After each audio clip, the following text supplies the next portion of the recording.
नमस्कार, मी तेज पोरगरे. आपण प्रहार न्यूजलाईन पाहताय. दिवसभरातील महत्त्वाच्या हेडलाईन्स पाहूया. मुंबईकरांची पाण्याची चिंता मिटली. मुसळधार पावसामुळे सर्व धरणं ओव्हरफ्लो. मोनोरेल पुन्हा झाली ओव्हरलोड. 50 प्रवाशांना खाली उतरवलं. आठवड्याभरामध्ये मोनोरेल ओव्हरलोड होण्याची ही दुसरी घटना. आचार्य अत्रे स्थानकामधून निघालेली मोनोरेल ओव्हरलोड. मुंबई महानगरपालिका निवडणुकीसाठी भाजपचा मराठी मतांवर डोळा. कोकणात जाणाऱ्यांसाठी मोदी एक्सप्रेसच्या 2 ट्रेन आणि 500हून अधिक बसेस सोडणार.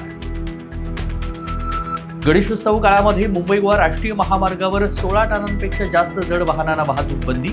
भाविकांच्या सुरक्षेसाठी निर्णय. शनिवारपासून म्हणजेच उद्यापासून नियम लागू होणार. गणेशोत्सव काळामध्ये होणारी वाहतूक कोंडी सोडवण्यासाठी महत्त्वाचा निर्णय. संघाच्या कार्यक्रमाला खासदार सुनेत्रा पवार यांची हजेरी. विरोधकांची अजित पवार आणि सुनेत्रा पवार यांच्यावर टीका. उपस्थितीमागे कोणताही राजकीय हेतू नव्हता. सुनेत्रा पवार यांची प्रतिक्रिया. मुसळधार पावसामुळे पंढरपूरला पुराचा तडाखा. भीमा नदीच्या पाणी पातळीमध्ये वाढ. भाजपकडून मित्रपक्ष शिवसेनेला पालघरमध्ये धक्का. प्रकाश निकम प्रमुख पदाधिकाऱ्यांसह करणार भाजपमध्ये प्रवेश.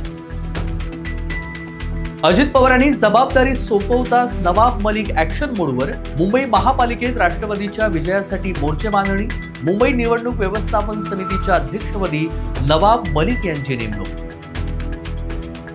अमेरिकेमध्ये 5.5 कोटी व्हिसाधारकांवरती धोक्याची टांगती तलवार. नियमांचं उल्लंघन केल्यास रद्द होणार व्हिसा. विदेशी नागरिकांसाठी असणार नवे नियम. अमेरिकेमध्ये भूकंपाचे धक्के. 8.0 रिश्टर स्केल भूकंपाची तीव्रता.